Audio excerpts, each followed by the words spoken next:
오늘 굉장히 충격적인 기자회견이 하나 있었어요. 예. 국민의힘의 김재섭 의원이 제보를 받아서 폭로를 한 건데 지금 민주당 서울시장 후보로 유력한 마치 본인이 서울시장 다 된 것처럼 이야기하고 있는 그 정원호 구청장이 멕시코 출장을 갈 때 여자 직원 한 명만 대동했다는 거예요. 근데 남성 정치인이나 기관장이 여러 명 같이 가는 게 아니라 여자 직원을 한 명만 동석시키는 건 좀 이례적인 일이긴 하잖아요. 거기다가 굳이 안 가도 돼 보이는데 그 중남미 일정 중에 이틀을 일부러 버스 타고 6시간 가서 멕시코 칸쿤이라고 하면은 전 세계 최고의 휴양지이자 신혼여행지로 유명한 데거든요. 아주 비싼 데예요. 예. 하와이 같은 느낌이에요. 예, 따지고 예, 보면. 예. 거기에 이틀 있다 왔다는 거예요. 그래놓고 이게 뭔가 자기들은 구청의 표기 실수라고 하는데 이게 뭔가 자기들이 생각해도 좀 눈치가 보였는지 이 직원 성별을 여자가 아니라 남자로 했다가 걸린 거예요. 남자 아니잖아, 여자잖아. 그러니까 지금 뭔가 정원호 주변에서 이런 여자 문제에 대한 제보들이 막 올라오고 있는 것 같은데 이 사건 서울시장 선거판을 흔들 정도의 심각한 폭로 아닙니까? 김재섭 의원이 김재섭 의원이 여러분 아시는 것처럼 헬스에 미친 자라고 헬친자라고 별명이 그렇게 되어 있습니다. 한 건 했네요. 근데 간만에 한 건 했네요. 자, 일단 김재섭 의원 일단 별표 몇 개 드리겠습니다. 자, 그런데 이 사건은 이제 이걸 봐야 됩니다. 아니 구청장이 남성 구청장이 여성 직원하고 출장 갈 수 있죠. 네. 출장 갈 수 있습니다. 출장 못 가라는 법 있습니까? 갈 수 있습니다. 그런데 이 칸쿤에 왜 갔을까? 우리가 이걸 한번 좀 살펴볼 필요가 있겠습니다. 칸쿤은 이제 방금 우리 장혜찬 전 최고위원 말씀하신 것처럼 휴양지인데 우리 공무원 업계에 계신 분들 해외 출장 가면은 이 휴양지 같은 거를 걸치면은 상당히 오해받습니다. 오해. 한번 휴양지 사진도 좀 볼 수 있으면 좋겠는데. 저 지금 나오는데 완전 저게 하와이 뺨치는 그 고급 휴양지인 거예요. 아, 저기가 칸쿤입니까? 그러니까 예를 들면 지방 의원들이요. 예. 구의원들이나 시의원들이 국회의원도 마찬가지지만 예. 해외 연수랍시고 예. 막 프랑스 파리, 이탈리아 로마 이런 데 가면 누구 국민 세금으로 거기서 뭐 했노라고 욕을 엄청 먹어요. 그렇죠. 근데 그런 도시도 아니고 대놓고 저런 신혼여행지 휴양지를 일정에 넣어서 간다? 아니 저기 갔다 와서 보고서 같은 거 있습니까? 아무것도 없대요. 그러면 저기 왜 갔어요? 그냥 회의 하나 띡 적어놨는데 그게 진짜 실체가 있는 회의인지 무슨 회의인지도 모르겠고. 아니 근데 저게 섬이네요, 칸쿤이. 뭐 일종의 바닷가 휴양지인 것 같아요. 저는 저게 되게 부자들만 가는 데래요. 야, 저는 칸쿤이란 걸 이번에 처음 들어봤는데 사진을 보니까 아예 마이애미 해변처럼 쭉 섬이 이렇게 돼 있는데. 아니 지금 11명 갔다고 하니까 조심하라는 댓글이 나오는데 예. 그 11명이 전체 출장 다니지만 그 중에 성동구청 소속은 정원호 구청장이랑 여직원 둘인 거예요. 아, 그렇군요. 그러니까 보통은 근데 구청장이 가면 예. 남자 직원이 수행으로 붙거나 예. 여자 남자 같이 몇 명이 붙는데 그 11명은 이제 다른 의원실 이런 게 다 해서 11명인 거고 구청에서 파견 나간 건 구청장이랑 여자 직원인 거예요. 저 사진을 보니까 휴양지네. 휴양지 하와이라니까, 하와이. 하와이네, 하와이. 멕시코의 하와이라니까요. 네가 가라, 하와이. 네가 갔네. 근데 저게 참 이게 사실은요. 공무 출장이라는 것이 저렇게 다녀오면은 레포트를 잘 쓰게 돼 있습니다. 제가 개인적으로 KBS 근무할 때 일본의 NHK 직원이 그 이야기를 하더라고요. 한국 사람들은 쉽게 이야기하면은 연수의 개념이 너무 다양하다는 거예요. 그러니까 연수라는 게 뭐냐? 연수라는 것은 어떤 지역에 가서 어떤 사안에 대해서 공부를 한다든지 어떤 지역 시찰하든지 이런 게 있잖아요. 그죠? 그러니까 연수와 시찰의 개념이 구분되어 있지 않다고 하더라고요. 그게 무슨 소리냐 했더니 일본 사람들은 시찰이라고 하면 그야말로 둘러보는 거예요. 레포트 안 써도 돼. 시찰은 그냥 눈으로 보고 돌아다닌다는 뜻이거든요. 시찰은. 근데 연수란 것은 갈고 닦는 겁니다. 그러니까 해외 연수 이러면은 거기 가서 반드시 정확한 내용이 기입된 리포트가 있어야 되고 레포트를 딱 써야 되는 거예요. 근데 저기 왜 갔냐? 공무 출장이라면 이거는 시찰보다는 연수가 가까울 텐데 저기에 대한 상세한 레포트가 있어야 되는 겁니다. 그러니까 이게 간 이유가요.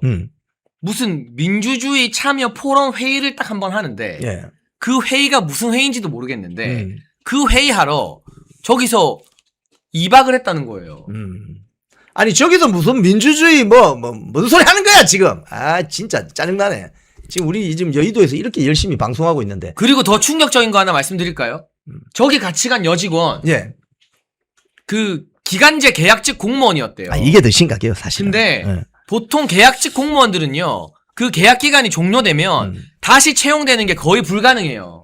맞잖아요. 맞죠. 왜냐하면 그 계약직 공무원 하고 싶은 사람들이 너무 많이 줄을 서 있으니까. 예. 근데 이 공무원은 정원호가 선거 국면 들어가면 딱 그만뒀다가 정원호가 또 당선되면 또 딱 들어온대요.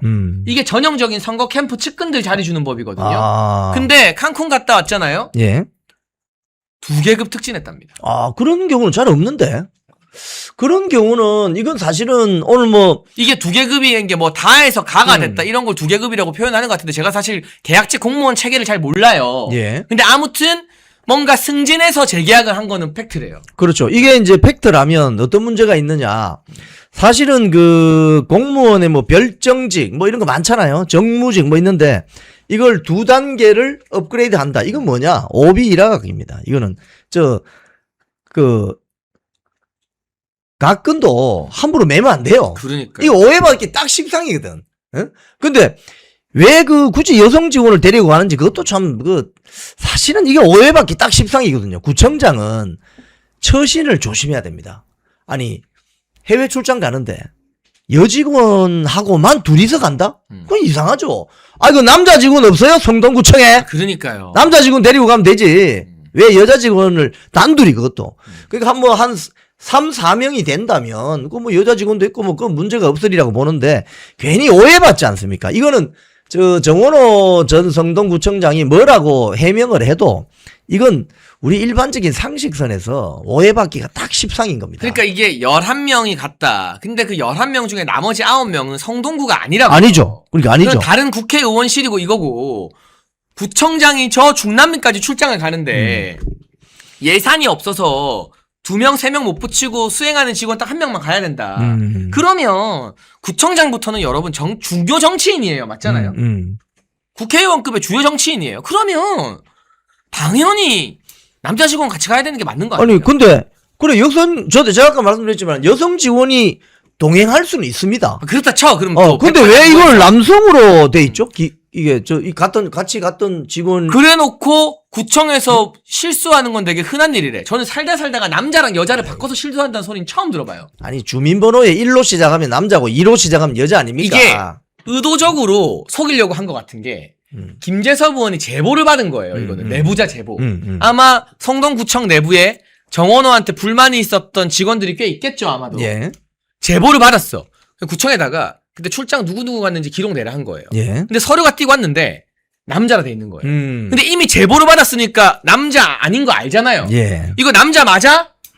다시 왔는데 성별을 또 지우고 왔다. 그러니까 이거는 의도적으로 여자 직원과 단둘이 출장 간 걸 숨기려고 성동구청 정원호 측에서 지금 작업을 한 거라고 해도 약간 합리적 추측 아닙니까? 그렇죠. 이거는 합리적 추론이 가능하겠네요. 네. 왜냐하면 처음부터 그럼 여성이라고 하든지 네. 아니면 갔다 와서 뭐 승진이 되었다고 하면 그 직원이 참 일을 잘하기 때문에 요런 평가 요소가 있어서 점수를 많이 받았다. 특히 그 공무직이나 이런 걸 평가 잘하게 돼 있잖아요. 그래서 승진을 했다 이러면 될 텐데 떳떳하게 차라리. 떳떳하게 하라 이거예요. 떳떳하게. 근데 왜 갑자기 여성이라는 그것도 지우고 또 뭐 수행원이었다. 뭐 11명이 같이 갔다. 11명이 같이 갔지만 성동구청에서 2명 갔다잖아요. 그런 부분들을 보면 정원호 전 구청장이 뭐라고 해명을 해도 이건 오해받기가 딱 십상이다. 아니 칸쿤에서 무슨 업무를 잘했길래 계약직 공무원을 그렇게 파격 승진을 시키면서 재임용하는 겁니까? 그러니까 칸쿤 간 거부터 아주 사진 보니까 뭐 사진 한번 더 보여주세요. 막 휴양지 그냥 하와이네 하와이. 저런 데서 그 구청장하고 여성 직원하고 저기 가서 할 일이 뭐가 있을까? 그러니까 그 무슨 민주주의 참여 포럼이라는 회의가 오후 2시에 딱 잡혀 있는데 예. 예를 들면 저 원래 정원호의 출장지가 여러 군데 있잖아요. 예. 경유지라고 하는데 예. 거기 경유 안 하고 그냥 비행기 타고 A에서 C로 가면 되거든요. 근데 중간에 칸쿤을 들리려고 예. 실체 불분명한 회의 하나 딱 잡아놓고 버스 타고 6시간을 칸쿤까지 간 거예요. 이거는 심각하네, 심각해. 칸쿤을 가기 위해서 쥐어짰다고 볼 수밖에 없는 거예요. 야, 우리 멕시코까지 왔는데, 이 중남미까지 왔는데, 평소에 우리 돈으로 못 오니까, 왜냐면 비행기 값이 너무 비쌀 거잖아요, 멕시코. 그렇죠. 가는데. 멕시코 가기 힘들죠, 사실은. 칸쿤 왔는데 한번 가보자. 칸쿤 때문에 쥐어짠 출장 아니냐는 거예요, 이거는. 자, 이건 정원호 성남구청장이 해명을 잘해야 됩니다. 이런 거 나오면 처음부터 솔직하게 해명해야 돼요. 이거 여직원 맞고, 일을 잘해서 승진시켰고, 문제가 없다. 그리고 이런 가서 회의한 거 기록이라든지, 누구 만났는지, 어떤 내용의 회의를 했는지, 그 레포트가 나와야 된다니까, 레포트. 옛날에 페이퍼 기록. 비슷한 사례가 있었는데요. 예. 문재인 정부 때 잘 나가던 김기식 전 의원이 있어요. 있었죠. 금감원장 내정되고 막 했던. 참여연대 아닙니까? 맞아요. 예. 여직원이랑 둘이 유럽 출장 가고 걸려가지고 사퇴했어요. 그랬어요. 뭐 유럽 출장 가서 뭐 사고 쳤습니까? 아니 그냥 여직원과 둘이 유럽 출장을 한 것 자체가 부적절하다. 부적절하다. 근데 그런 식이면 공직자들은 유럽은 안 되고 칸쿤은 됩니까? 공직자들은 왜 자신의 처신에 대해서 조심해야 되느냐? 국민의 혈세인 세금으로 활동하기 때문에 그러니까. 그렇습니다. 아니 내 돈 내고 칸쿤 가는 게 뭐가 문제야? 뭐라 하겠어? 만약에 자기 돈으로 칸쿤 갔으면 누구랑 갔는지 궁금하지도 않아요. 아니 뭐 여성 직원이든 남성 직원이든 내 돈 내고 가는데 누가 뭐라고 합니까? 근데 국민의 혈세로 비행기 티켓 사고 호텔비 내고 밥값 내고 해서 갔기 때문에 네. 국민적인 감시, 국민적인 상식 수준을 뛰어넘으면 안 된다는 겁니다. 그럼요. 이게 참 그래서 이게 보면 대한민국 좌파 세력 중에 일부가 제가 100%라고 이야기하진 않겠습니다. 좌파 세력 중에 일부가 공과 사가 구분이 안 되는 사람이 너무 많아요. 그러니까요. 공과 사가. 그러니까 우파 진영의 또 대부분은 공사를 너무 구분하다 보니까 또 이게 굉장히 소극적으로 되는 그런 측면이 있는 것 같고 네. 좌파 진영은 공사 구분이 아예 안 되니까 이게 더 큰 문제죠. 네. 그런 사람은 공직에 가면 안 되는 겁니다. 기본적으로. 네. 그 말씀 드릴 수 있겠네요. 지금 이 칸쿤 사태가 일파말파 어디까지 퍼질지 한번 지켜봐야 될 것 같은데 저는 이게 서울시장 선거판을 흔들 비기슈라고 생각해요. 왜냐하면 우리 국민들과 유권자들이 이런 도덕적인 문제에 아주 관심이 많고 특히 이런 석연치 않은 여직원 동행 이슈는 주부층 표심이 굉장히 큰 영향을 끼치지 않겠습니까? 여성도 지금 유권자의 절반은 여성이고 그러니까요. 또 서울시장 선거라는 것이 수도권 지역에서는 초미의 관심사를 가지고 저 있으니까. 출장비가 2,800만 원이라는 댓글도 나오네요. 뭐 해외 출장 가면은 기본 몇 천만 원 나오죠. 예, 뭐 비행기 타고 가서 예. 뭐 오래 있었으면. 예. 와. 거기 또 뭐 일비, 식비 이런 거 다 계산되니까. 문제는 저게 우리 세금이라는 거잖아요. 그렇죠. 문제는. 결국은 이게 왜 문제를 삼느냐 하면 세금이기 때문에 그렇습니다, 여러분. 세금은 공식적인 계정에서 공식적으로 적법하게 쓰여져야 됩니다. 가령 해외 출장, 저도 뭐 KBS 있을 때 해외 출장 많이 갔다 왔습니다. 심지어는 출장비를 탔는데 남아가지고 다시 또 반납한 적도 있어요. 저는 한 100여만 원 반납한 적이 있습니다. 왜냐하면 그 출장비 명목이 딱 있거든요. 그죠? 근데 반납한 적도 있지만 출장비가 모자란 적도 있습니다. 무슨 소리냐면 가령 스위스 같은 경우에 가면은 제가 스위스 출장 가서 깜짝 놀랐는데 이게 이제 20년 전에 출장비 기준으로 책정이 돼 있어요. 그 당시에 제가 한 10여 년 전에 갔을 때. 아니, 점심 값이 제일 싼 게 햄버거 하나가 거의 5만 원 가까이 해요. 그러면은 이거 20여 년 전에 출장비 기준으로는 버틸 수가 없습니다. 그래서 출장비가 동이 난다든지. 그럼 결국 개인 돈으로 다 넣어가지고 이걸 제가 사진을 다 찍어오고 영수증을 증빙해서 감사실에 넣어서 아니 현장 갔더니 이게 출장비 기준이 너무 오래되어서 개인 돈을 다 쓰게 되었습니다 라고 해서 결국 감사실 통과해서 제가 그 출장비 오버된 걸 제가 받았어요. 그런 경우도 있지만 나가서 출장비를 쓰고 남은 돈 있지 않습니까? 그건 다시 회사로 반납하는 겁니다. 그러니까 지금 이 정원호 성남구청장 문제가 지금 오늘 김재섭 의원의 어떤 문제 제기로 화제가 되고 이슈가 되는 이유는 핵심은 이게 세금이 들어가기 때문에 그런 거예요. 그리고 하필 칸쿤을 같이 간 그 여직원한테 특혜성 승진이나 특혜성 재임용이 있었던 거 아니냐. 이것도 문제거든요. 공무원 인사라는 거는 공정하고 정정당당하게 해야 되는 거잖아요. 근데 누가 봐도 이상한 칸쿤 출장에 동행했는데 그 어렵다는 이 공공기관, 구청, 기관제 공무원이 다시 되면서 좀 남들 이해하기 힘든 승진도 턱턱 되고 이거를 아마 주변에 다른 공무원들이 보고 부글부글 끓다가 이제 하나둘 내부 고발이 나오는 게 아닐까 싶어요. 이게 이제 우리가 지방자치제를 실질적으로 한 것이 한 30년 됐습니다. 네. 1993년에 제 기억으로 이제 실질적으로 지방자치 선거가 이루어져 가지고 지금 지방자치가 완전 꽃을 피웠는데 사실 이제 지방자치를 오래 하다 보니까 이제 여러 가지 병폐 중에 하나가 구청장이나 시장, 도지사한테 한번 찍혀버리면은 이거 완전히 그 공무원은 인사상 이 승진의 기회도 날아가고 그 좁은 공직사회에서 그야말로 이게 폐가 망신 수준의 구청장, 특히 구청장이 그렇거든요. 그렇죠. 그 일선 구에 가보면 기초자치단체장이 거의 이건 뭐 사또입니다, 사또. 인사권을 딱 틀어주고 있으니까 특히 뭐 영남 지역, 호남 지역 같은 데 가면은 뭐 3선까지 구청장을 한다 이렇게 되면 12년 아닙니까? 그러면 30대 입사한 공무원이 40대 중반 되어서 구청장이 바뀐다. 근데 그 구청장에게 찍혔다. 그럼 인사 승진하는데 상당히 애로사항이 있겠죠. 그렇기 때문에 거의 구청장은 이거 뭐 완전히 도깨비 방망이 같은, 그래서 직원들이 꼼짝달싹 못하는 이런 사실 그런 구조가 있어요. 그러니까 그렇기 때문에 사실은 국회의원보다 어떤 면에서는 구청장이나 군수 파워가 더 세요. 아 그럼요. 왜냐하면 국회의원은 직원이 9명이거든요.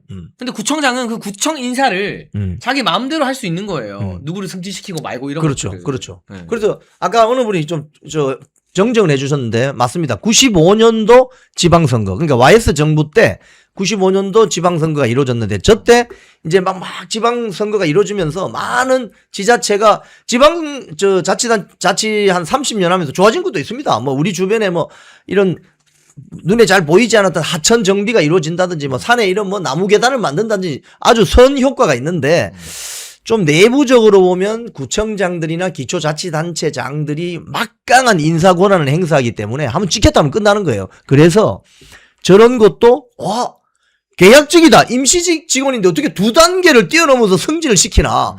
일반 직원들은 그 이해하기 어렵죠. 그러면서 여러 가지 이야기가 나올 수 있죠.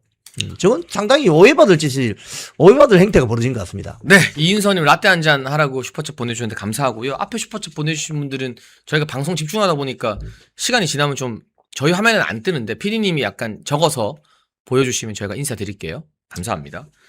칸쿤에서 무슨 일이 있었나? 이게 아마 서울시장 선거판을 뒤흔들 것 같은데 저는 이제 시작이라는 예감이 좀 듭니다.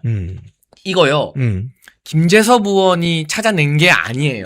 제보. 이건 제보예요. 제보. 이거는 정원호 주변에 있는 사람 아니면 모르는 일이에요. 근데 정원호 주변에 있는 사람들이 이제 진짜 정원호가 서울시장 될 것 같거든. 예. 그건 내가 눈 뜨고 못 보겠는 거야. 예. 그래서 본인도 위험을 감수하고 하나둘 제보가 나와요. 예. 근데 이런 내부자 폭로의 특징은 뭐냐면 한 명 첫 단추가 물꼬가 트이잖아요. 그럼 너도 나도 나 이거 아는데 나 저거 아는데 이제 계속 나오게 돼 있는 거예요. 네. 아니 지금 우리가 뭐 멀리 갈 것도 없이 10년 전에 벌어진 이런 거 보면 뭐 부산시장 오거돈 씨 아니 그 여직원 그 성폭력 사건 그것도 사실은 지방선거 뭐 선거 전후인가요? 근데 그 일도 보면은 부산 시민들에게 엄청난 마음의 상처를 줬습니다. 어떻게 부산시 서울시장 다음에 부산시장 거의 뭐 넘버 2인데 지방에서는 아니 그런 분이 어떻게 딸 같은 여성을 저렇게 손을 대가지고 저게 뭐냐 저게 그런 어떤 실망감을 줬는데 이 민주당 좌파 진영에 이런 일들이 많습니다. 이런 일들이 그동안 확인된 것만 뭐 안희정 씨까지 안 가도 여러 가지 일이 있잖아요. 이번에 뭐 지금 문제가 되고 있는 뭐 국회의원도 막 그런 거 아닙니까? 그 술자리에서 왜 그 오해받을 짓을 하냐 이거예요. 그래서 제가 아는 뭐 정치인 선배는 이런 이야기 하더라고요. 여직원들도 그런 걸 불편해해요. 일단은 회식하자고 하면 요즘 별로 안 좋아합니다. 요즘 후배 직원들도 보면 회식하자고 하면 좋아하는 직원들이 별로 없습니다. 오히려 부장님 카드를 주세요. 아니면 계산을 해주세요. 뭐 자기 연배 비슷한 사람끼리. 그렇죠. 네. 그걸 원하지. 뭐 회식하자 이는 별로 좋아하지 않고 또 회식하면 꼭 보면 중간에 책임자가 앉고 양옆에 여직원이 앉는다든지 이거 곤란합니다. 왜 여직원은 뭐 사진 찍는데 뭐 병풍입니까? 요즘은 그런 뭐 우리가 약간 이거는 뭐 성인지 감수성이라고 이게 뭐 좌파식 용어이긴 하지만 되도록이면은 그 스페이스 즉 나와 다른 사람과의 어떤 물리적인 거리 이 스페이스를 우리가 팔뚝 이 안에 들어오면 안 됩니다 사실은. 이 자꾸 이게 들어오면 불편해요. 그렇기 때문에 좀 떨어져서 식사도 하고 밥만 먹으면 딱 헤어지고 그게 훨씬 요즘 젊은 세대나에서는 그걸 원하지. 뭐 회식하고 술자리에서 그냥 붙어가지고 많은 짓입니까 지금. 이게 정치권에서 이런 일이 벌어지면은 딸 가진 부모들은 가슴이 조마조마한 거예요 그게. 제가 되게 재밌는 그 글을 페이스북에서 봤는데요. 예. 안희정, 박원순, 오거돈 한 글자씩 떼면 정원오. 아 그런 거예요? 다시 보세요. 안희정, 안희정, 박원순, 예. 오거돈. 그렇군요. 한 글자씩 조합하면 정원오. 그렇군요. 가 된다는 네티즌 분들의 아주 센스 넘치는 글이 벌써 페이스북 같은 데 막 퍼지고 있더라고요. 그렇군요. 근데 이게 무서운 거예요. 이런 거 정말 천재적인 발상의 네티즌들이 이거 만들어서 짤방 돌리고 카톡방에 퍼지고 하잖아요. 예. 이거 못 막아요, 이거. 근데 사실 저는 이 정원호 성동구청장의 일에 대해서 저는 뭐 제가 이제 저도 이제 좀 50대 중반이고 뭐 저 연배에서 30년 전에 벌어졌던 일과 지금에 벌어졌던 이거를 그냥 단순하게 딱 비교한다는 거 이런 게 좀 문제도 될 수도 있겠다 생각하지만 그럼에도 불구하고 세상이 변하면 그 조류를 따라가야 되는 겁니다. 지금 사실 뭐 미투 이런 것도 마찬가지 아니겠습니까? 뭐 30여 년 전에 여성에 대한 어떤 인식관이 지금 같을 수가 없죠. 왜냐? 그만큼 여성 인권이 확장이 되었고 딸 가진 부모들 입장에서 생각해 볼 필요가 있고 또 여성 자체도 아니 왜 자꾸 나의 물리적인 공간 안으로 기어 들어오려고 하는 거야. 그럼 굉장히 불쾌합니다 그거. 요즘 뭐 여러분 아시겠지만 복잡한 지하철 타보십시오. 남성들이 다 손 들고 휴대폰 보고 있습니다. 그죠? 그게 왜 그러냐? 괜한 오해 받기 싫고 오해 사기도 싫고 또 여성들도 그걸 불편해합니다. 그러면 그런 오해받을 짓은 안 해야 되는 거 아니겠습니까? 근데 오해받을 짓을 굳이 또 하네. 그러면 법적인 책임을 져야죠. 응? 예, 방금 보셨죠? 우리 네티즌 분들이 만들어 놓은 이 신조어인데요. 아무튼 이런 것들이 서울시장 선거판을 막 뒤흔든다. 그러면서 저희가 속보 하나 전해드릴게요. 방금 부산 남부지법에서 김영환 충북도지사가 제기한 컷오프 가처분 또 인용이 됐다고 합니다. 저는 이게 그러니까 이게 법원이 그러니까 저는 이 컷오프를 잘했고 못했고를 떠나가지고요. 이 법원이 아예 그냥 국민의힘 그냥 저 재판장 이름이 이번에도 권성수 판사인가요? 누군지 모르겠는데 그냥 저 사람 당대표 모시고 하죠. 이럴 거면. 아니 이게 시청자 여러분 이게 어떤 문제가 있냐 하면은 가처분이 인용된다고 하는 것은 절차상 하자가 있을 때 인용이 되는 겁니다. 네. 보통. 그런데 이 정당이나 노동조합이나 협회나 자체적인 자율적인 당원 당규 규칙 규약이 있는 이런 자율 조직에서 벌어지는 일들은 원래 법원이 관여를 안 합니다. 쉽게 이야기하면은 국민의힘 당원 당규에 따라서 김영환 충북도지사에 대해서 컷오프를 했어요. 또 자체적인 당원 당규 윤리위원회의 결정에 따라서 배현진을 징계를 때렸어요. 김종혁을 제명했어요. 그죠? 그러면 법원이 자율적인 당원 당규를 가지고 있는 조직의 결정에 대해서 관여를 하면 안 되는 겁니다, 원래. 근데 법원의 처신과 결정도 제가 볼 때는 상당히 무리가 있다라고 생각하지만 당 조직에서 벌어졌던 일을 법원으로 가져가는 이거는 더 큰 문제입니다. 그러면 정당 당원이 되어서 왜 정당 정치를 왜 합니까? 같은 당에서 당원 자격으로 당비 내면서 정치 활동하는 자들이 이 당에서 뭔가 결정이 이루어지면 따라야 되는 거 아니에요? 근데 이걸 못 따르겠다 법원에 들고 간다면 판사가 얼마나 비웃겠습니까 속으로. 그러면 정당 정치를 왜 하냐고. 그럼 혼자 정치하지 무소속으로.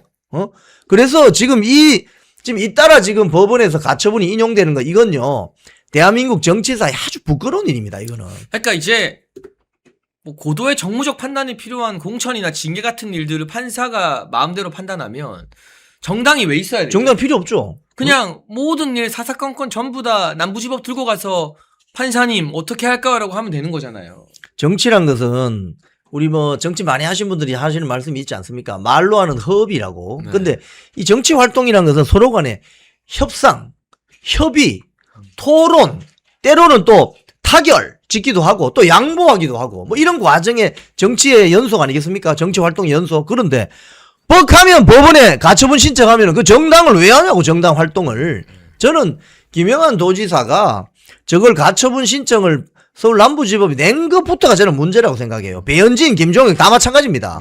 저건 그럼 왜 국민의힘 그동안 국민의힘 정당 계열에서 도지사 몇 번 하고 국회의원 몇 번 하고 왜 그랬어요? 그럼 상대방이 그때 공천 떨어진 사람이 왜 가처분 신청 안 했겠냐고. 그 사람은 최소한도로 국민의힘이라는 정당의 당원 당규를 존중한 겁니다. 왜 그런 자세를 못 가지냐 이거예요. 그러니까 지금 이런 말이 나와요. 우리 권성수 부장판사님이 예. 판사 이름 권성수 맞대요. 예. 징계에 대해서 연달아 가처분 인용한 바로 그 판사입니다. 국민의힘 당대표도 하고 공관위원장도 하고 윤리위원장도 해라. 아니 네가 다 해라. 이럴 거면은 정당의 존재 의미가 뭐가 있느냐는 생각이 들어요. 이게 사실은요 여러분 이게 아주 심각한 현상인데 정당 조직이나 노동조합 조직이나 협회 조직은 아주 비슷한 점이 있습니다. 선출 조직이라는 겁니다. 선출 조직. 즉 조합원이나 협회원이나 당원들의 직접 선출로 뭐 도지사도 뽑고 당대표도 뽑고 이런 선출 조직이라는 겁니다. 그런데 법원의 판사는 선출 조직이 아닙니다. 임명 조직이에요. 임명. 대법원장, 법원행정처에서 임명하잖아요. 근데 선출된 국민의 어떤 대표로 선출된 사람들이 자신들과 관련된 어떤 당내 문제를 임명 조직인 판사 앞에 가져간다는 것은 그건 스스로 선출직 조직의 구성원들이 임명직 조직의 구성원에게 갖다 바치는 겁니다. 굴복하는 겁니다. 그러면 어떤 문제가 생기느냐? 민주주의의 직접 민주주의 성이 왜곡될 수가 있어요. 이거 굉장히 금기시해야 될 일 중에 하나입니다. 아무튼 중간에 날라온 속보까지 저희가 좀 전해드렸고요. 사실은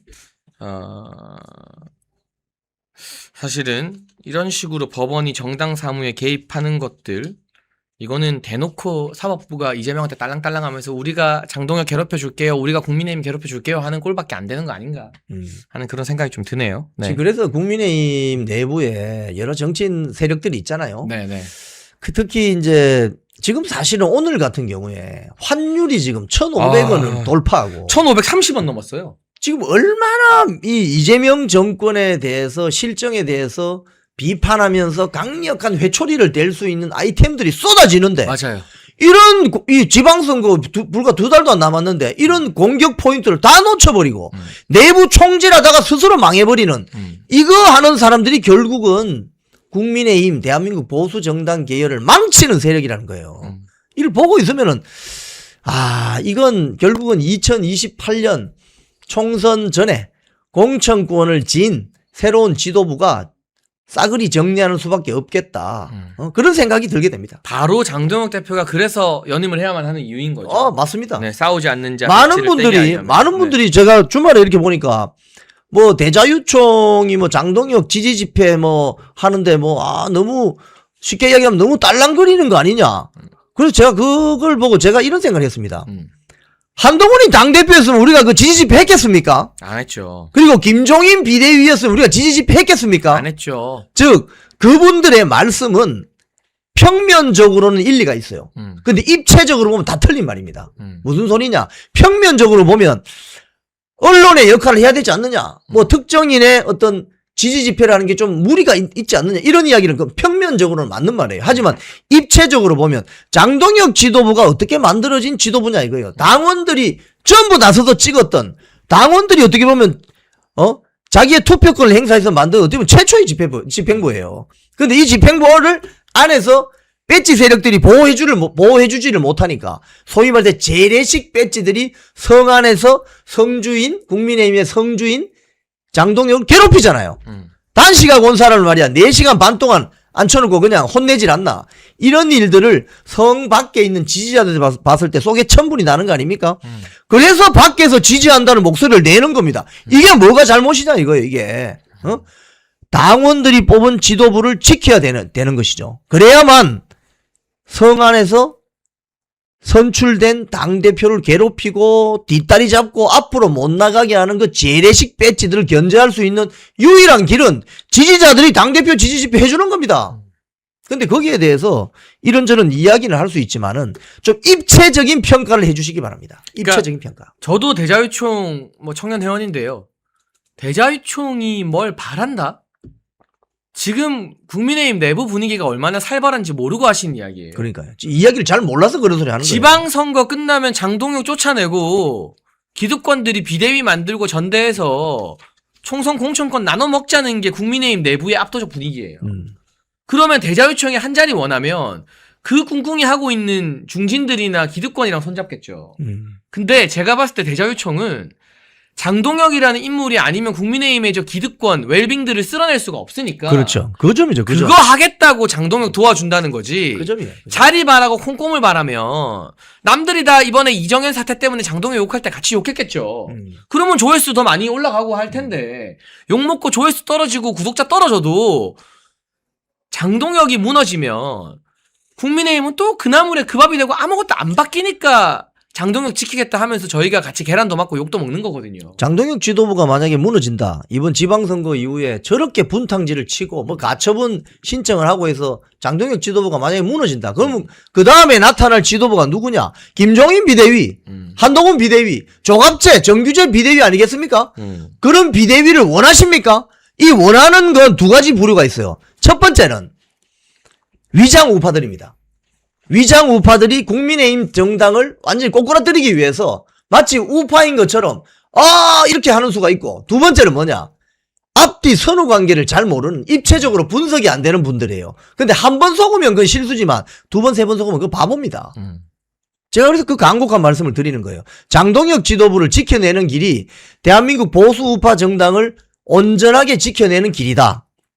이걸 꼭 말씀드리고 싶습니다. 손수조 대변인 모셨습니다. 안녕하십니까? 네, 반갑습니다. 우리 대변인님 전에 부산 사상이 출마하셨잖아요. 예. 그럼 사상이 북구하고 붙어 있죠. 그러니까 사상이 원래 북구 소속이었어요. 그래서 예, 예. 제가 태생은 예. 부산 북구 한중병원 출신입니다. 아. 거기서 태어나서 북구가 이제 사상구가 북구에서 이제 떨어져 나오면서 인구가 늘어서 그렇군요. 사상구에서 컸죠. 태어나긴 북구 태어나고. 그렇군요. 그 지역 전문가시네요. 바로 옆입니다. 예. 근데 사상구에. 그 당시에 태어나셨을 때는 북구에 밭두렁 이런 게 많았죠. 그때는 많았죠. 예. 지금 전재수 의원 지역구가 덕천동 어디 있는 모양인데. 덕천동에 그 이제 역으로 굳이 따지자면 이제 부산에 2호선이 있습니다. 예, 부산 예. 2호선에 이제 군함역 쪽에 그 이제 시내에 있어요. 예. 지역 사무실이.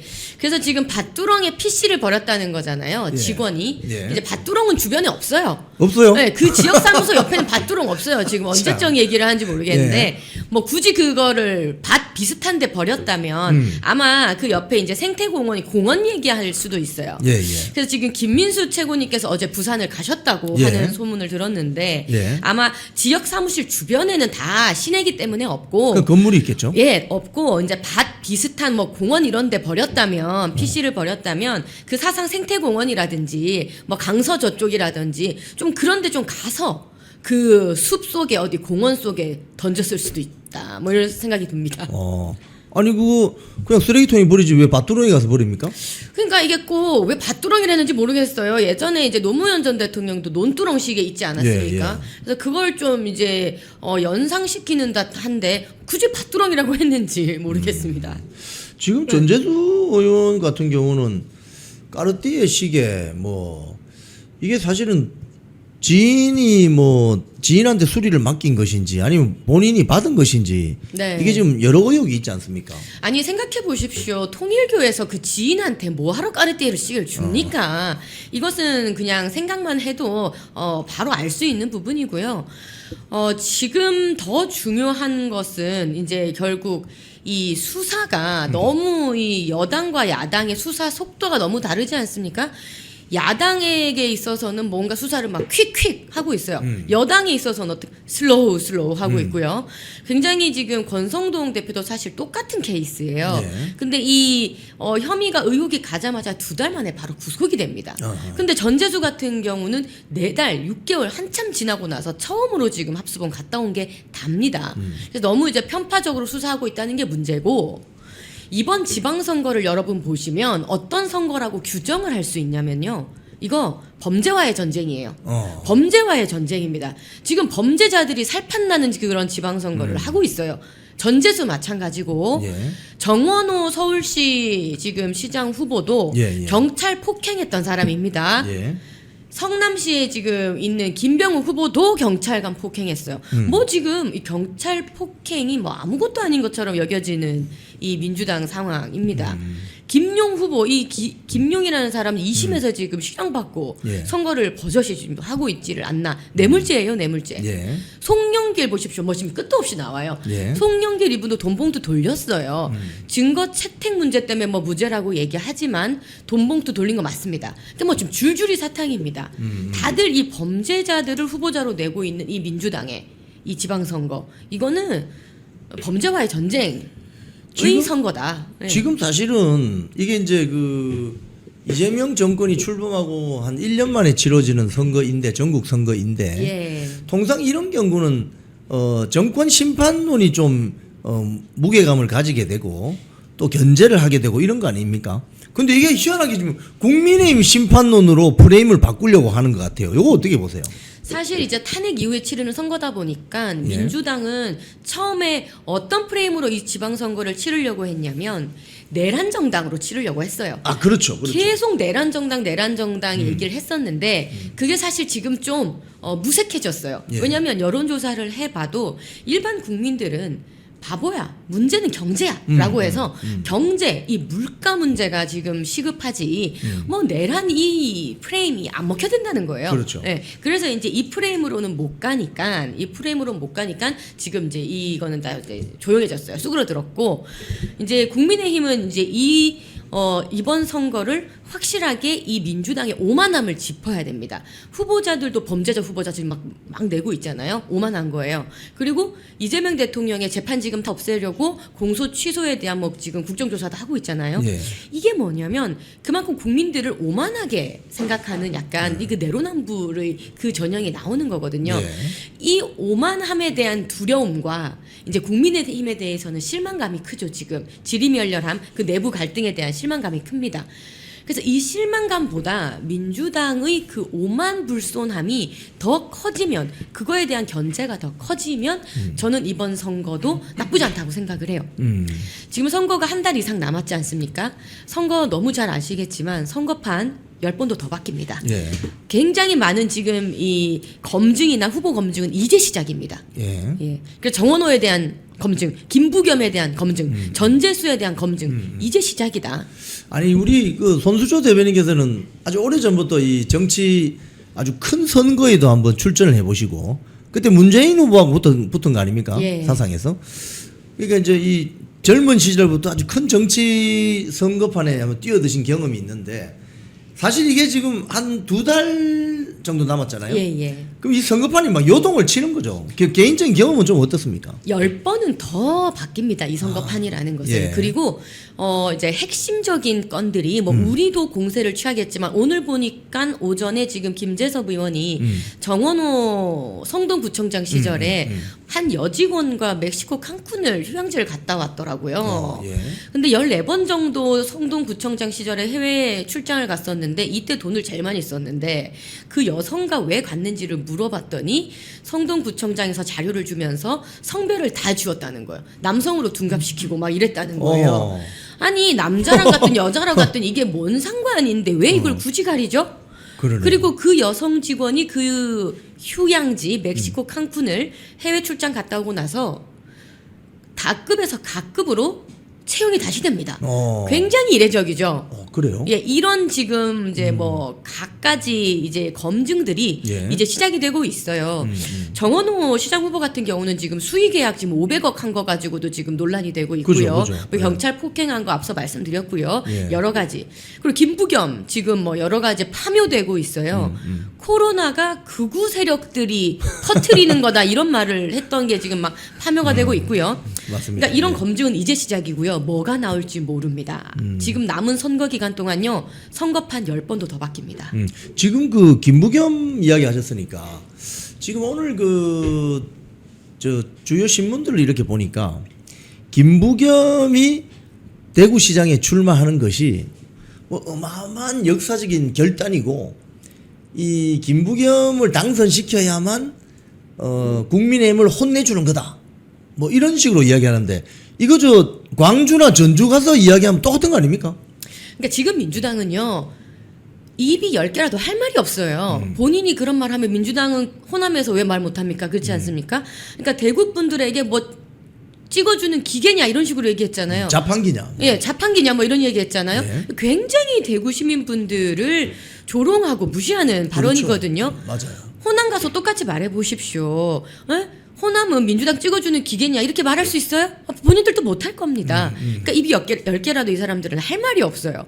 그리고 뭔가 국민의힘에 대해서 도덕적인 잣대를 댄다든지 뭐 범죄 뭐 이런 얘기를 하려고 해도 본인들이 훨씬 더 많이 묻어 있기 때문에 할 말이 없는 거예요. 그러니까 민주당은 지금 이런 말을 지금 할 처지가 아니다. 네, 라는 말씀을 좀 드리고 싶습니다. 지금 그 사실 대한민국 정치가 뭐 선거 벌어지면은 우리 손수조 저 대변인께서도 이제 선거도 많이 나가셨고 했으니까 어떻게 보면 이게 이제 우리나라뿐만이 아니고 전 세계적으로 지역 정치 그러니까 지역의 정서가 투영이 되는 표심이 있는 건 사실이거든요. 네.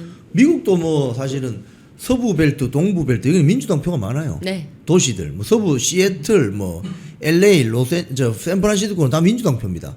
저 오른쪽에 또 동부 벨트는 뉴욕이나 이쪽은 또 저 민주당 표가 많고 안으로 들어갈수록 농촌 지역이나 이런 쪽은 텍사스나 이런 공화당 표가 많고 그러니까 이게 한국만의 문제가 아니고 전 세계적인 현상이기도 한데 지금 사실은 김부겸이 어제 출마 기자회견을 보면서 저는 아니 이런 거 다 깡그리 무시하고 마치 김부겸이 시대를 구원해줄 뭐 지역 차별 문제 수도권과 비수도권 간의 뭐 지역 소멸 문제를 해소해줄 구세주가 나타났다 수호천사다 뭐 이런 식으로 이야기가 되어지는 거 어떻게 생각하십니까? 오히려 지역 감정을 조장하고 있죠. 오히려 혐오를 조장해서 그 반사 이익을 얻는 아주 대한민국의 구태 정치를 지금 선보이고 있는 겁니다. 본인은 마치 이런 지역 구도를 깨겠다는 식으로. 사실 민주당으로서 대구에서 출마하시고 이 정도의 활동을 하시는 건 저는 좋게 생각을 해요. 그런데 이런 활동에 대해서 본인이 해석하고 본인이 내는 메시지가 네. 혐오를 조장하고 있는 겁니다. 본인이 그렇게 출전을 하는 것은 좋은데 그 출전을 해서 뭔가 화합을 하자라는 메시지가 아니고 여러분 대구가 국민의힘을 버려야 됩니다. 이런 식으로 얘기를 하고 있지 않습니까? 예. 자 그러면 이정현 지금 공관위원장께서 호남에 지금 출마를 하시겠다고 하시잖아요. 그리고 본인께서는 직접 호남에서 꾸준히 활동하시면서 순천에서 당선되신 적도 있는 분이시죠. 그렇죠. 그런데 이정현 이 위원장님은 호남에 가셔가지고 막 버려라 이런 혐오 메시지를 낸다거나 여러분이 민주당을 찍어주는 기계냐 뭐 이런 식의 혐오 발언은 안 하세요. 나로 인해서 뭔가 우리가 화합을 하고 지역 어떤 그런 부분들을 조금 없애면서 같이 가자 이런 말씀을 파지티브한 메시지를 내시는 거지. 그렇죠. 김부겸 이분은 지금 대구에 가서 혐오를 조장하고 있어요. 지역 갈등을 조장하고 있어요. 오히려 이런 혐오를 조장하면서 그 감정을 반사 이익을 얻어서 자기가 뜨겠다라는 이 생색인 것이 않습니까? 이건 굉장히 나쁜 지역 정치를 더 퇴색시키는 것이죠. 참 어떻게 보면 이 지역 감정에 기대어서 이 표몰이 하는 거 사실은 저 아주 오래된 이야기지만 정주영 그 국민당 네. 대표 그때 나왔을 때 그 YS 밀던 김기춘 뭐 등 이런 분들이 우리가 남이가 이거 해가 초원 복집 사건이 있었잖아요. 그렇죠. 이런 거는 정말 어떻게 보면 좀 추방해야 됩니다. 추방해야 되는데 김부겸이 지금 대구 가서 하는 말을 가만히 보면 그걸 이제 대구라는 말을 빼고 광주로 집어넣고 국민의힘 말을 빼고 민주당으로 집어넣으면 똑같은 말이에요, 그게. 근데 민주당 정치인들은 광주나 전주나 전라남도, 전라북도 가서 이런 이야기를 안 하죠. 안 하죠. 못 하죠. 그러니까 굉장히 이중잣대고요. 워낙 민주당 좌파 세력의 이런 내로남불 이중잣대는 우리가 너무 많이 겪어서 이제는 뭐 그렇게 놀랍지도 않습니다. 예. 그런데 우리 대구 분들이 보실 때 이제 뭔가 김부겸에 대해서 기대를 하는 심리는 저는 이거라고 보는데요. 그러니까 뭔가 이재명 대통령 일대 민주당을 찍어주면 뭔가 그간의 수건 사업들이 이루어질 것만 같은 그 기대 심리 아니겠습니까? 근데 여러분 이거는 잘 생각을 하셔야 돼요. 사실 대통령이 민주당 후보라고 뭐 일을 주고 사업을 하게 해주고 오히려 그럼 국민의힘이라고 일을 안 해준다? 국민의힘 후보라고 해서 이걸 안 해주는 이재명 정권을 탓하고 비판을 하셔야지. 그렇죠. 아니 대통령이 민주당의 대통령입니까? 대통령이 됐으면 이 대한민국의 대통령인 것이고 대구에 대한 정말 이재명이 애정이 있고 생각을 하고 이 지역 발전을 생각한다면 후보가 누구든 간에 내려줄 건 내려줘야 되고 해줄 건 해줘야 되는 겁니다. 민주당 후보라고 해가지고 대구 경북 통합을 뭔가 통과시켜주고 국민의힘 후보라고 통과 안 시켜주고 이게 제대로 된 겁니까? 이걸 비판하셔야죠. 맞습니다. 지금 광주 전남 행정통합법은 통과됐지 않습니까? 근데 거기 내용을 보면은 1년에 4조씩 4년 동안 20조를 뿌리고 또 예타도 면제해주고 또 부시장이 4명이나 되더라고요. 뭐 이런 것들을 뭐 공공기관도 우선 배정할 수 있게 해주고 이런 소위 말해서 아주 특혜 조항이라고 할 수 있는데 광주 전남 행정통합법은 지방선거 앞두고 통과시켜주면 그 지역의 유권자들이 야 민주당 잘한다 이재명 정권 잘한다 이래서 다 찍을 거 아닙니까 그죠? 근데 대구 경북 통합법 대전 충남 통합법은 뭐 이런저런 이유를 들어서 통과를 안 시켜온 거죠. 그런 민주당을 비판하시고 비난하시고 잘못됐다고 깨우치셔야 돼요. 그렇죠. 뭔가 지금 보면 이재명 정권 민주당에서는요 국민을 굉장히 눈과 귀를 막고 있어요. 그러니까 이런 대구 경북 통합 문제도 그렇고 지금 대구 의원들이 다 힘을 합쳐가지고 해달라고 하고 국회에서 다 의견을 올렸거든요. 근데도 안 해준 민주당이 잘못된 겁니다. 그렇죠. 안 해주는 이재명이 잘못된 거예요. 이거는 본인 생각이 지금 똑바로 안 돼 있기 때문에 뭔가 정치적인 성향에 따라서 일을 하고 있다는 거예요. 이거를 비판하시고 이거를 똑바로 잡아야 되는 게 장기적으로 봤을 때 우리의 할 일이지 지금 당장 뭔가 민주당 뽑는다 해서 그게 지금 막 해결되고 이러는 거라고는 여러분 그렇게 생각을 하시면 안 되고요. 지금 보시면 이재명 정권에서 또 이번에 담배세, 술 관련된 주류세 이거를 올리려고 했었어요. 그런데 이거에 대한 비판이 들불처럼 일어나니까 못한 겁니다. 예전에 설탕세 뭐 이런 것도 얘기했었잖아요. 그러니까 100원 주고 1000원 뜯어가는 이런 지금 정책을 피고 있는 거예요. 모든 것이 선거 앞두고 다 지금 매표 행위를 지금 하고 있어요. 조삼모사. 예, 조삼모사 하고 있고 이런 정말 조삼모사하는 이재명 민주당을 여러분 심판하셔야 됩니다. 네. 지금 그 부산 허브 도시 특별법, 네. 부산 글로벌 허브 도시 특별법도 아니 뭐 박형준 부산시장이 와서 머리 한번 밀고 삭발하니까 깜짝 놀래가지고 전재수 의원이 막 나서서 그 법사위 상임위까지 통과시키려고 하다가 결국 또 이게 좀 홀딩됐어요. 네. 법사위 안 올라갔습니다. 네. 상정이 안 됐습니다. 그러니까 이제 소위의 행안위 소위에는 이제 그때 삭발하시면서 박형준 시장님의 노력으로 올라갔어요. 근데 이것도요. 사실 삭발하시기 전에 숱한 세월이 있었습니다. 맞습니다. 한 2, 3년 정도를 박형준 시장님이 몇 번을 국회에 와서 했어요. 그 앞전에 강원도 김진태 지사님도 삭발했어요. 강원도 특별법 때문이거든요. 이것도 숱한 세월이 있습니다. 김진태 지사님이 얼마나 국회를 와서 이 특별법 때문에 노력하신지 몰라요. 이렇게 우리의 지자체장들이 그렇게 노력을 해도 들은 채 만채 하더니 갑자기 지금 선거 앞두고 이렇게 막 소위에 지금 올려는 액션을 한다는 거예요. 5분 안에 될 거를 왜 이때까지 안 해줬냐라는 얘기가 나올 정도였어요. 근데 이것도 액션이었어요. 법안 소위에는 아직 법안을 안 올리는 겁니다. 그러니까 최종까지는 안 가고 있어요. 왜 안 가냐? 나중에 민주당 후보들이 다 본 후보가 되고 나중에 뭔가 본격적인 이 선거 체제에 선거가 들어갔을 들어가면, 때 그때 마치 시혜성으로 달콤하게 주는 듯하게 선거용으로 써먹기 위해서 이렇게 지금 안 하고 있는 겁니다. 반면에 여러분 보십시오. 이런 것들을 이렇게 지금 선거에 써먹죠. 담배세, 주류세, 보유세 이런 세금들요. 선거 끝나면 바로 다 할 겁니다.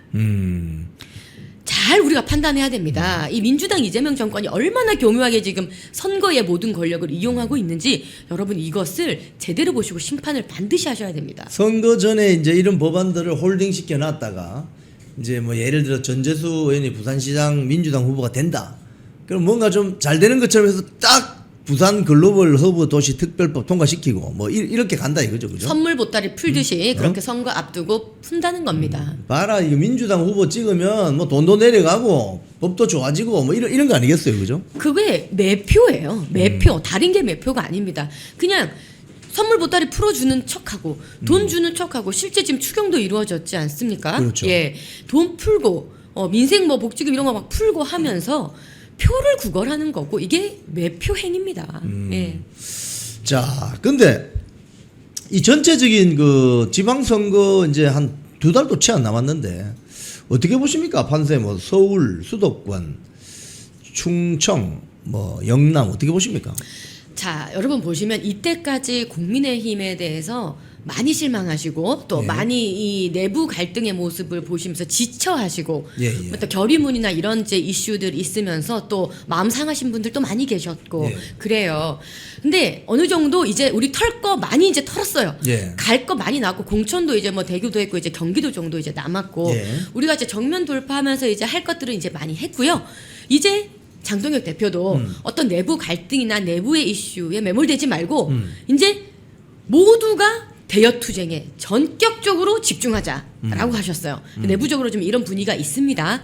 그래서 반등을 할 겁니다. 지금 어제 그저께 나온 리얼미터 여론조사에 의하면 예. 이제 국민의힘이 30%를 찍었습니다. 아하. 어떻게 보면은 막 10%대 19% 20% 찍었던 다른 여론조사도 있지만 이제 리얼미터에서 나온 여론조사 수치가 어느 정도 반등을 찍었다. 어떻게 보면 이제 갈등의 일들은 많이 이제 나왔다. 털 거는 털었다 생각을 하고요. 이제 남은 한 달여 기간 동안은 완전히 이제 모두가 대여투쟁에 몰입을 하면서 지지율 반등에 이제 들어갈 것이다. 저는 이제 전망을 합니다. 지금 장동혁 대표가 사실 이번에 그 미디어 대변인 재임명을 다 하고 그 뭔가 좀 목소리를 세게 낼 것 같이 이렇게 이제 노선의 변화라고 할까요? 그거 어떻게 보십니까? 네, 그렇게 되실 거예요. 지금 이제 저희들도 대표님과 이제 소통을 많이 하고 예. 또 이제 회의도 하고 전략 회의도 하고 이제 하고 있는데 네. 장동혁 대표께서의 다짐이 어느 때보다 지금 결사항전을 지금 다지시고 계세요. 예. 그래서 조금은 느리고 조금의 그런 이제 의견을 규합하는 시간과 과정이 있었지만 결국은 본인 사람 다 챙깁니다. 결국은 우리 지지자분들에게 효용감을 줄 수 있는 정치를 하려고 하십니다. 그런 의지가 지금 대단히 강하세요. 그래서 이제 앞으로 남은 시간 동안은 조금 더 우리 지지자분들의 마음을 다가가고 좀 효용감을 느낄 수 있는 그런 메시지들을 많이 내실 거예요. 아마 여러분 최근에 장동혁 대표님 페이스북이나 이런 거 한번 보시면요. 메시지가 굉장히 조금 더 간결해졌어요. 어허. 짧아졌고 단단해졌고 많아졌어요. 네, 메시지를 조금 더 많이 내실 거고 간단하게 간단 명료하게 세게 가실 겁니다. 그거 보니까 뭐 하루에 2번 최소한 2번은 메시지 낼 것이고 그 메시지를 가지고 미디어 대변인들께서 확산에 좀 노력해 주시라 뭐 이런 말씀을 하신 것 같은데. 그 역할은 당연한 겁니다. 이거는 제가 미디어 대변인 처음 맡을 때부터도 우리 대변인단과 또 대표님께도 늘상 말씀드렸던 거예요. 왜냐하면 당이라는 건 일사불란하게 움직여야 됩니다. 원 보이스로 나가야 됩니다.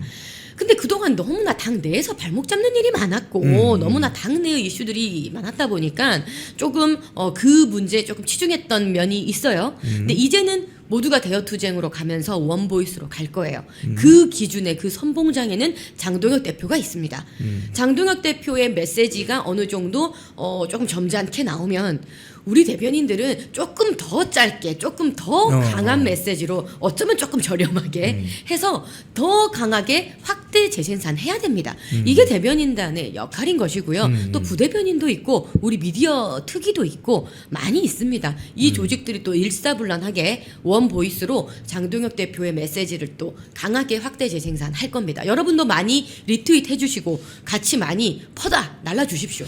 근데 이제 그 지난주 우리 토요일 날 그 장동혁 대표 지지 집회가 있었는데 그 뭐 참석은 하시기 어려워서 옆에서 이제 구경은 좀 하셨을 것 같은데 좀 어떻게 보셨습니까?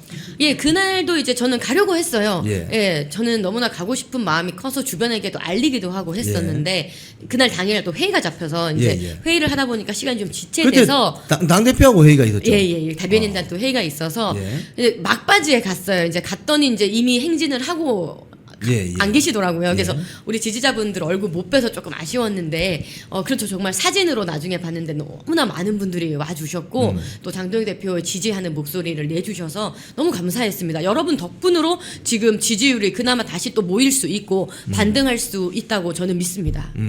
지금 그 장동혁 대표가 이제 이런 메시지 좀 세게 내겠다 이렇게 하고 나서 예를 들자면 뭐 이준석과 만나서 점심을 먹었다. 또 유승민에게 경기도지사 뭐 혹시 관심 있느냐 뭐 이런 이야기 하면 안 됩니까? 어떻게 아니요, 보세요? 뭐 저는 이제 선거를 앞두고 있지 않습니까? 네. 우리가 선거를 앞두고는 우리 정말 할 수 있는 건 다 해야 된다 주의입니다. 예, 할 수 있는 건 정말 해야 되고 우리 지지자분들 선거를 앞두고는 단 하나의 목표밖에 없는 거예요. 선거 이기는 것, 민주당 심판하는 것, 그 대의 명분 아래서 우리가 선거를 두고는 할 수 있는 모든 건 다 해야 된다. 다 할 수 있다라는 주의예요. 그래서 장동혁 대표님도 할 수 있는 모든 일을 할 수 있고 이야기할 수 있는 거라고 저는 생각을 합니다. 근데 그거 뭐 물론 이제 뭐 유승민 이제 대표님에 대한 어떤 출마를 위해서 같이 만나는 일, 소통하는 일, 또 뭐 이준석 개혁신당 대표를 만나서 소통하는 일, 범보수지 않습니까? 범야권은 힘을 합해서 저 여권에 대한 이 심판은 같이 목소리를 높일 필요는 있다고 보거든요. 그러니까 이런 부분에 대해서는 우리가 다 함께 좀 이제 힘을 모으는 것도 필요하다. 사실 우리 그 손수조 대변인께서는 이제 현실 정치인인데 사실 이런 게 있어요. 이 댓글을 이렇게 쭉 보면은 그 애국우파 국민들 뭐 대다수 그런 게 아니고 이제 일부가 그런 분들이 있어요. 야 어떻게 유승민이하고 대화를 하냐? 어떻게 저 이준석이하고 대화를 하냐? 뭐 이런 분들이 있거든요. 굉장히 어떻게 보면 순혈주의죠.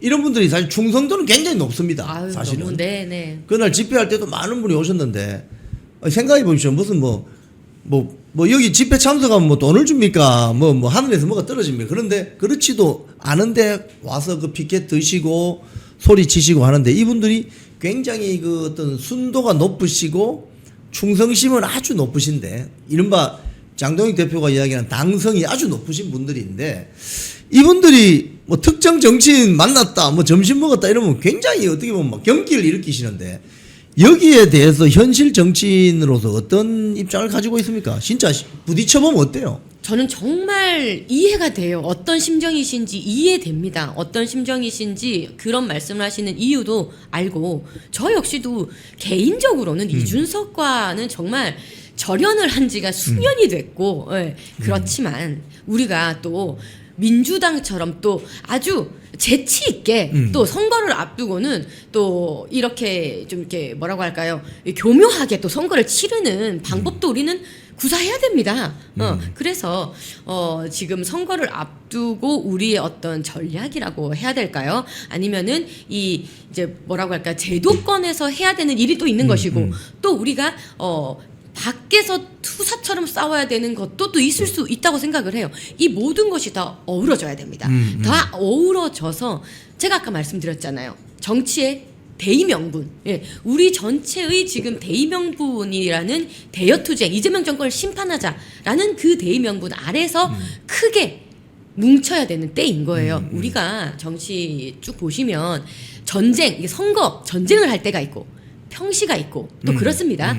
평시에 우리가 내야 되는 메시지와 평시에 우리가 해야 되는 당원 활동과 전쟁일 때 해야 되는 우리 당원 활동, 전쟁일 때 우리가 내야 되는 메시지는 다른 거예요, 여러분.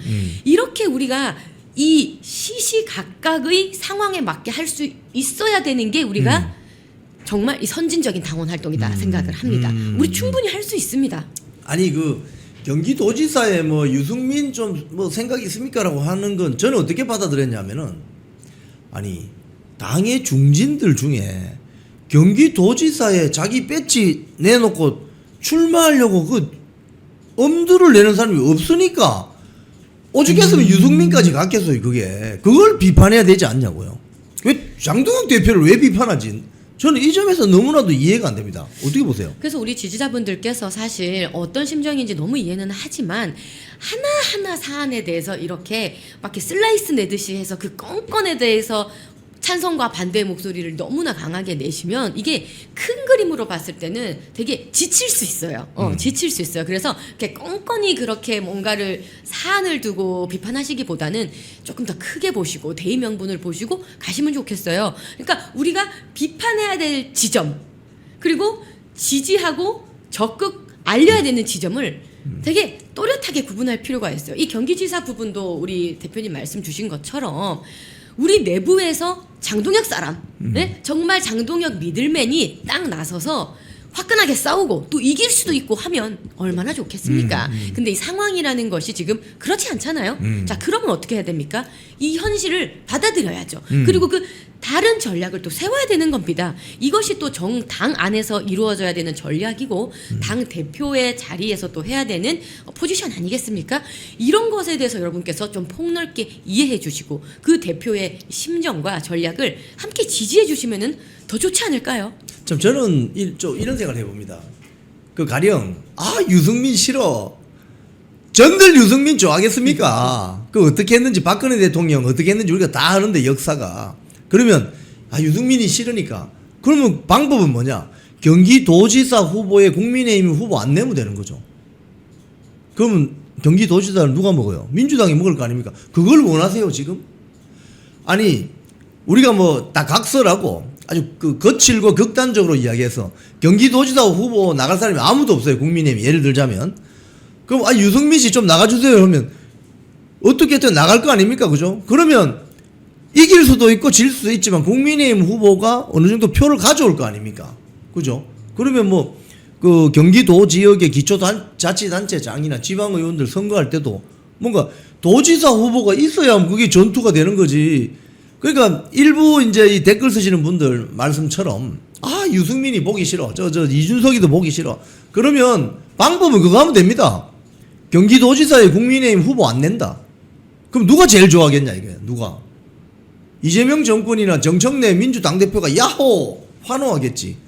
그래서 이게 현실 정치에서는 그런 게 안 먹힌다는 겁니다. 그래서 전략과 전술적으로 조금 사고를 하면서 액션을 해야 된다. 어떻습니까? 저는 다만 이런 생각은 했었어요. 예, 이제 예. 오랫동안 이제 정당 안에 있으면서 지지자분들이 어떻게 늘 한 목소리만 내시겠습니까? 늘 이렇게 온도차는 늘 있었어요. 근데 우리가 현실 정치인들이 해야 되는 일은 뭐냐면 이 온도를 다르게 가지시고 있는 지지자분들과 그 마음을 만져주는 일을 해야 돼요. 그 중간에서 소통하고 그러셨죠. 그게 참 신경 쓰이셨죠. 참 불편하셨죠. 알아주는 일, 마음 만져주는 일 이거를 해야 됩니다. 근데 이것조차 하지 않고 무작정 일방향으로 가버린다. 그러면 너무 더 마음이 다치시는 거죠. 근데 그 마음을 알아는 줘야 돼요. 근데 왜 그런 선택과 전략을 취할 수밖에 없는지를 이야기해주고 소통하는 일 이게 저는 필요하다는 걸 많이 느꼈어요. 자, 우리 오늘 손수조 대변인 모시고 정치 사안에 대해 좀 말씀 나누었습니다. 마지막으로 우리 시청자님께 한 말씀 부탁드리겠습니다. 네, 여러분 이번 선거 아직 남았습니다. 길다면 길고 짧다면 짧은 시간인데 선거판 아직 모르는 겁니다. 그리고 국민의힘요 할 수 있습니다. 지금부터 반등합니다. 그래서 여러분 막 지쳐있지 마시고요. 지금 후보자들 빨간 옷 입고 지역에서 얼마나 열심히 뛰는지 아십니까? 그리고 빨간 옷 입고 나가잖아요. 그러면 20대 청년들이 와서요 조용하게 화이팅 외쳐주고 간답니다. 그래요? 우리 청년들 이렇게 지역에서 열심히 뛰고 있으니까요. 우리 할 수 있으니까 힘내시면 좋겠습니다. 화이팅! 고맙습니다. 네. 콩TV를 사랑하시는 시청자 여러분, 대한민국은 지금 체제 전쟁 중입니다. 연성 파시즘 체제로 갈 것이냐, 아니면 자유민주주의 체제를 지킬 것이냐, 이를 위해서는 결단과 용기가 필요합니다. 민주당의 정보통신망법이 통과되어서 오는 7월부터 시행이 됩니다. 이렇게 되면 언론 자유 훼손은 물론이고 자유우파 유튜버들의 산업 생태계에 심각한 지장이 예상됩니다. 여러분, 어떻게 해야 되겠습니까? 여러분들의 도움이 필요합니다. 여러분들이 우잘사 회원에 가입하셔서 대한민국 체제 전쟁에 승리하고 국민의힘 장동혁 지도부를 지켜내고 정보통신망법을 비롯한 언론 자유를 심각하게 훼손하는 여당발 공세에 대응해 주시기 바랍니다. 우잘사 회원 많이 가입하셔서 함께 가는 여정을 만들어 갑시다. 감사합니다.